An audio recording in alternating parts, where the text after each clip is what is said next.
Back to follow-up segment tonight, how to solve the border mess. Joining us from Washington, Senator Marco Rubio from Florida. So, Senator, top of the program, we told the audience about polls that are coming in now on the border crisis. President Obama is getting hammered. Vast majority of Americans think he's doing a terrible job there. However, just 23% of Americans believe the Republicans in Congress, of which you are one, are doing a good job. 23%. So you guys are getting blasted as well. So my question to you is, if you were the president of the United States, how would you stop this humanitarian disaster down there?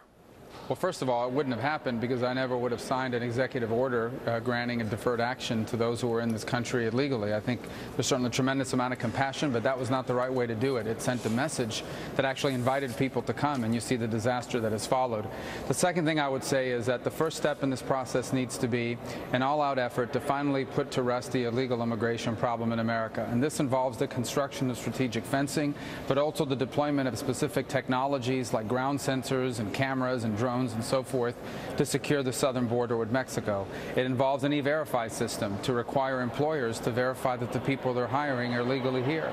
It involves an entry-exit tracking system, particularly at our airports, because 40% of our illegal immigration problem are people that enter the country legally and overstay visas. That would be the first step in this process. You have to do every single aspect of it, and only after you do that can you move to step two, which is reforming the legal immigration system. And I agree with you 100%. You got to stop. You got to stop the madness first. But let's deal with the kids now, because this is the humanitarian crisis the whole world is watching. Number one, you have no fence in these hot sectors. You say we should, and I agree. Number two, Governor Perry of Texas is asking, and has asked for years, for the National Guard to go down and help the Border Patrol. Do you favor that? I do. And again, that has to do with manpower, and that would be part of any effort to secure the border. Okay. So you put the Guard down there, you show the world the pictures of our military on the border. Right away, just those pictures then would de-incentivize the people for paying these terrible cartels to human smuggle. So you would have a solution. All right. Now, why do you think the folks are holding it against the Republicans? Are they believing President Obama when he's trying to blame you guys for the border madness? I think it's an indictment of all of Washington of the failure for more than a decade to deal with a problem that we know exists. Unless you are in favor of the status quo, unless you look at what's happening now and say, I think this is working for America, you have to be in favor of fixing it. So that's not really the debate. The debate is, how do you fix it? And in my mind, the first step in fixing this is to stop the growth and the problem that we have right now with illegal immigration, and then to begin to erode that number, to lower it, so that you can move to step two, which is reforming the legal immigration process towards one that is based on merit and works for our country in the 21st century. Would you send the kids back? Yes, and I'll tell you why that's important.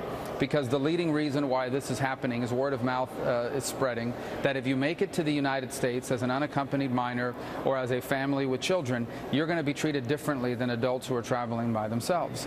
And that word gets back. So imagine for a moment if someone comes across the border as a family or as an individual, they're now released into the population, supposed to, with a notice to appear, but of course they never will or do. And then what happens is they call back home, people see they made the voyage safely, and you've now created a word-of-mouth incentive for others to do the exact same thing. So you would send them back. You would get the increased courts, the judges down there, get them out, because that's going to be a big thing when that starts to happen. How many times have you spoken to President Obama personally about immigration reform? Well, we've spoken a couple of times, but not in more than a year. And again, my conversations always began with what I've been saying publicly, and that is anyone who's in favor of immigration reform must first be in favor of border security reform. And then what does he reply to that? Well, I think they don't necessarily, well, 2 points. Number one, the thing they'll say is the border's never been more secure, which is true for a handful of the sectors, but not for the others. Not for the Rio Grande sector, not for other sectors that we've seen, the Tucson sector of the border where people are crossing. And that's been a real challenge, is that their argument, if you recall, he gave a speech in El Paso a few years ago where he mocked people who said we needed more border security by talking about how we would insist on a moat with alligators in it. And of course, now we've seen that the border is in fact not secure.